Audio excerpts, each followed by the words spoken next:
দুর্নীতি করার জন্য তার সম্পত্তি সম্পূর্ণভাবে জনগণের কাছে ফেরত আসবে এবং সে সাজা ভোগ করবে, সেইটা এখন পর্যন্ত হয়নি।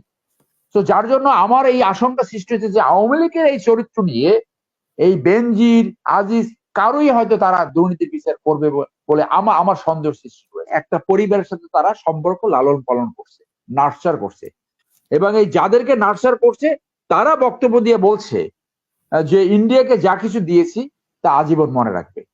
সেইখানেই ওই ওই কন্ট্রোভার্সিটা এইখানে হয় যে এই ভিজিটটা আরো দিতে গিয়েছে। তো বাংলাদেশে হোয়ার ইজ দ্যাট লিবারেস? আপনি তো সব দিয়ে দিয়েছেন, ইউ হ্যাভ নো লিবারেস। আপনার যদি আজকে লিবারেস থাকতো তাহলে আপনি এই রোহিঙ্গা সমস্যার সমাধান করতে পারতেন। আপনার যদি লিবারেস থাকতো তাহলে আপনি ভুটান, নেপাল, পাকিস্তানের সাথে আপনি ওখানে ইকুয়ালি আপনি ট্রানজিট বাংলাদেশের স্বার্থে যেটা বলছে সেটা করতে পারছেন। আপনি তো একাধারে দিয়ে গেছেন। আপনার এই প্রশ্নের উত্তরে যাওয়ার আগে আগের প্রশ্নকে একটু আলোকপাত করব, এবং সেই আলোকপাত করতে গিয়ে আমি একটু আওয়ামী লীগের যে দলীয় চরিত্র সেটি নিয়ে একটু বলতে চাই। সেটা হলো যে আপনি যদি খেয়াল করে দেখেন যে আওয়ামী লীগের রোল 1971 সালের আগে, স্বাধীনতার আগে তাদের রোল ছিল গৌরব উজ্জ্বল এবং অত্যন্ত জনস্বার্থে তারা রাজনীতি করেছে। কিন্তু স্বাধীনতার পরে এই দলটা ক্রমান্বয়ে পরিবর্তন হতে হতে হতে এমন জায়গায় আসছে, এটা একটা রাজনৈতিক দলের চরিত্র হারিয়ে ফেলছে। যে একটা রাজনৈতিক দলের ভিতরে যদি ন্যায্যতা না থাকে, একটা রাজনৈতিক দলের ভিতরে যদি চরিত্রবান ভালো মানুষকে সামনে আনার প্রক্রিয়া না থাকে, একটি রাজনৈতিক দলের ভিতরে যদি দুর্নীতি নিবারণের যদি কোনো প্রক্রিয়া না থাকে, একটি রাজনৈতিক দলের ভিতরে যদি সন্ত্রাসী নিবারণের যদি কোনো প্রক্রিয়া না থাকে, একটি রাজনৈতিক দলের সদস্যদের দুর্নীতি নিবারণের যদি কোনো ব্যবস্থা না থাকে, যে রাজনীতি করলেই হু হু করে সম্পত্তি বেড়ে যায়, সেটা আর যে হোক একটা রাজনৈতিক দলের চরিত্রে পড়ে না। এটা একটা সন্ত্রাসী দল অথবা একটা লুটেরা দল অথবা একটা মাফিয়া তন্ত্র, এইগুলো হতে পারে।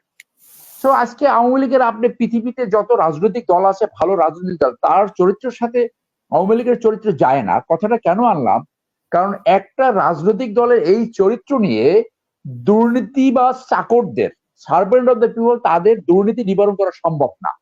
যার জন্য I have all the doubt যে কোন দুর্নীতিবাজের বিরুদ্ধে আওয়ামী লীগ এখন পর্যন্ত ব্যবস্থা নিতে পারে নাই।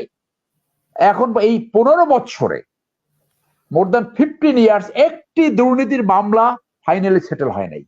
ফাইনালি সেটেল আমি বুঝেছি না, না, সেটা শোনেন আপনি। ফাইনালি সেটেল হলে বলতে যে এপিলেট ডিভিশন থেকে আপনার কনভিকশন কনফার্ম হবে, তারপর রিভিউ করলে সেই রিভিউর রেজাল্ট হবে, তারপর এটা ফাইনাল কনফার্মেশন হবে। একটা মামলাও এপিলেট ডিভিশন থেকে সেটেল হয়নি অথবা রিভিউ যায়। অর্থাৎ কেউ দুর্নীতি করার জন্য তার সম্পত্তি সম্পূর্ণভাবে জনগণের কাছে ফেরত আসবে এবং সে সাজা ভোগ করবে, সেইটা এখন পর্যন্ত হয়নি। তো যার জন্য আমার এই আশঙ্কা সৃষ্টি হচ্ছে যে আওয়ামী লীগের এই চরিত্র নিয়ে এই বেনজির আজিজ কারোই হয়তো তারা দুর্নীতির বিচার করবে বলে আমার সন্দেহ সৃষ্টি হয়েছে। আজকে আওয়ামী লীগ যদি 100 দুর্নীতিবাজ পুলিশ অফিসার, অ্যাডমিন অফিসার এবং বিভিন্ন বাহিনীর যারা দুর্নীতি করেছে, এই 200 লোককে যদি শাস্তি দেয়, তাহলে আওয়ামী লীগ ভোটের মাধ্যমে ক্ষমতা আসতে পারে। ভোটের মাধ্যমে তাদের এরকম রাতে ভোট ডাকাতি না করে, এক পেশে নির্বাচন না করে, প্রশাসনকে ব্যবহার না করে, বাহিনীকে ব্যবহার না করে ক্ষমতা আসার দরকার নাই। ইন্ডিয়ার সমর্থন নিয়ে ক্ষমতা আসার প্রয়োজন হয় না। 200 বেছে বেছে 200 দুর্নীতিবাজের বিচার করুক, আওয়ামী লীগ ভোটের মাধ্যমে ক্ষমতা আসবে। কারণ আওয়ামী লীগের সেই সাহস নেই, সেই মনোবল তারা হারিয়ে ফেলছে।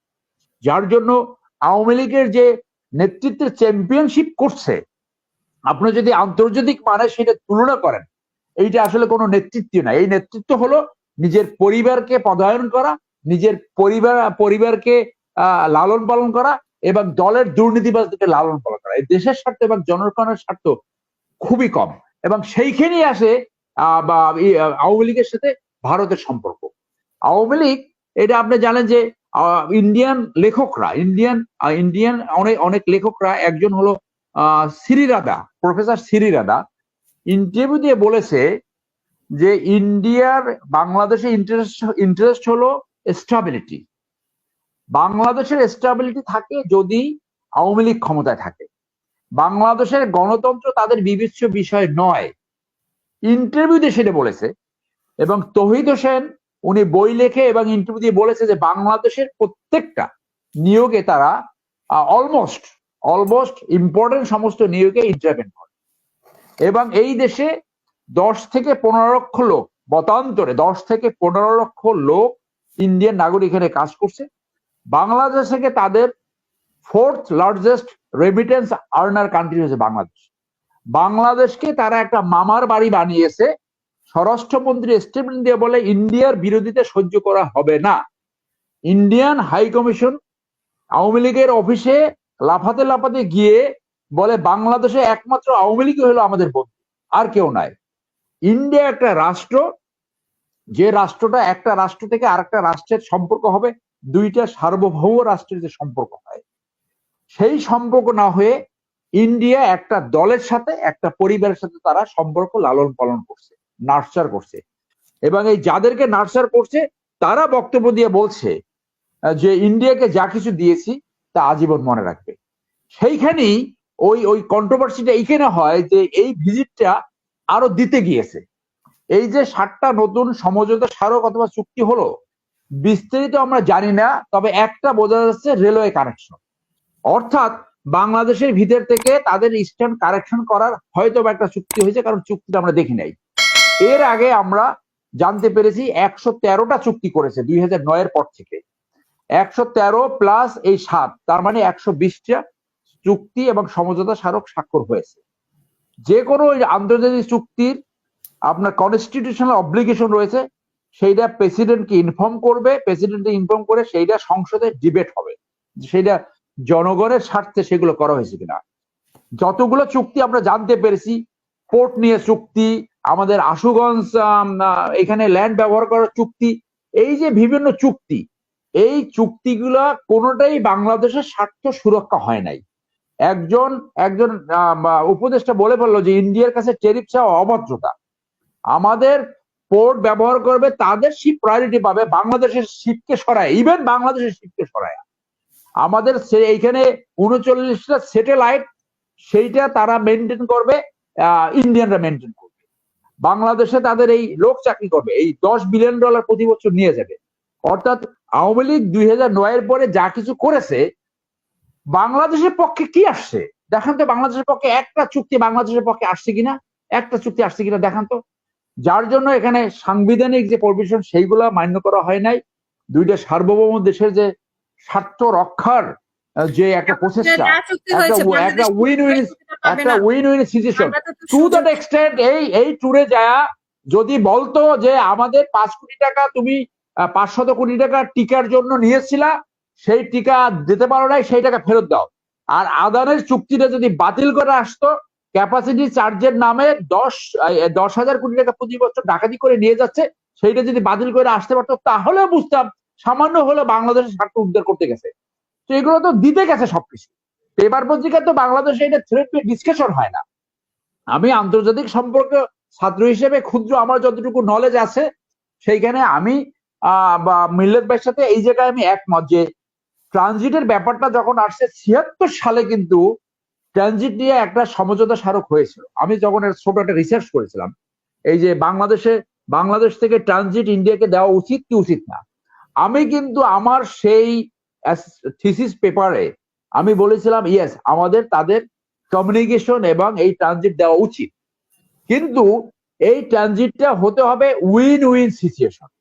আমি যদি ইন্ডিয়াকে ট্রানজিট দেই তাদের পূর্ব প্রান্তে, তাহলে আমারও এই ট্রানজিট আদায় করতে হবে যে ভুটানের সাথে, নেপালের সাথে আমার ট্রানজিট থাকতে হবে। ইভেন আমি যদি পাকিস্তানের সাথে ব্যবসা করতে চাই, তাহলে সেই কমিউনিকেশন আপনি দিতে হবে। তো আপনি যখন একটা যে লিবারেজ, আপনার আন্তর্জাতিক সম্পর্কে যে লিবারেজ বলতে যে ধারণাটা রয়েছে, যে আমি যদি এই জিনিসটা তাকে কিছু দেওয়ার আগে যদি আমার স্বার্থটা আমি আদায় না করি, যে তাহলে আমার যদি লিবারেজ না থাকে, তাহলে কিন্তু আমি আমার স্বার্থ, জনগণের স্বার্থ উদ্ধার করতে পারবো না। তো বাংলাদেশে হোয়ার ইজ দ্যাট লিবারেজ? আপনি তো সব দিয়ে দিয়েছেন, ইউ হ্যাভ নো লিবারেজ। আপনার যদি আজকে লিবারেজ থাকতো তাহলে আপনি এই রোহিঙ্গা সমস্যার সমাধান করতে পারতেন। আপনার যদি লিবারেজ থাকতো তাহলে আপনি ভুটান, নেপাল, পাকিস্তানের সাথে আপনি ওখানে ইকুয়ালি আপনি ট্রানজিট বাংলাদেশের স্বার্থে যেটা বলেছে সেটা করতে পারছেন। আপনি তো একাধারে দিয়ে গেছেন। সেই জন্য বাংলাদেশের মানুষ মারাত্মক ভাবে সমালোচনা মুখর হয়, যেটা শুধু বাংলাদেশের মানুষ কেন, কুলদীপ নায়ার যে হুইজ লেট নাও, যে মারা গেছে, সে মোদির প্রথম ভিজিটের সময় বলেছিল যে এই মোদির ভিজিট বাংলাদেশে এন্টি ইন্ডিয়ান সেন্টিমেন্ট আরো অ্যারাউজ করবে। আর এই মুহূর্তে বাংলাদেশে anti Indian sentiment very highest, যার জন্য তারা আওয়ামী লীগকে পরামর্শ দেয় তুমি নির্বাচন দিলে তুমি হারবা, তোমার যে কোনো ভাবে ক্ষমতা থাকতে হবে, মূল উদ্দেশ্য যে তোমাকে ক্ষমতা রেখে আমি লুটপাট করব। যার জন্য আমি মনে করি এটা নিয়ে আরো ডিবেট হওয়া দরকার, আরো থেরেপি আলোচনা দরকার। জনগণের জানার অধিকার রয়েছে আপনি কি বাংলাদেশের জন্য কি এনেছেন আর আপনি কি দিয়ে আসছেন। সো আপনার এখন পলিটিক্যালি ইন্ডিয়াকে স্যাটিসফাই করতে হবে, আর বাংলাদেশের অর্থনৈতিক দণ্ডদশা রয়েছে সেইটাকে মিট আপ করার জন্য হয়তো আপনি চায়নায় যাবেন, কিন্তু বাংলাদেশের স্বার্থ সমুন্নত করার জন্য আপনি কি করছেন সেইটাই জনগণ জানতে চায়। ধন্যবাদ।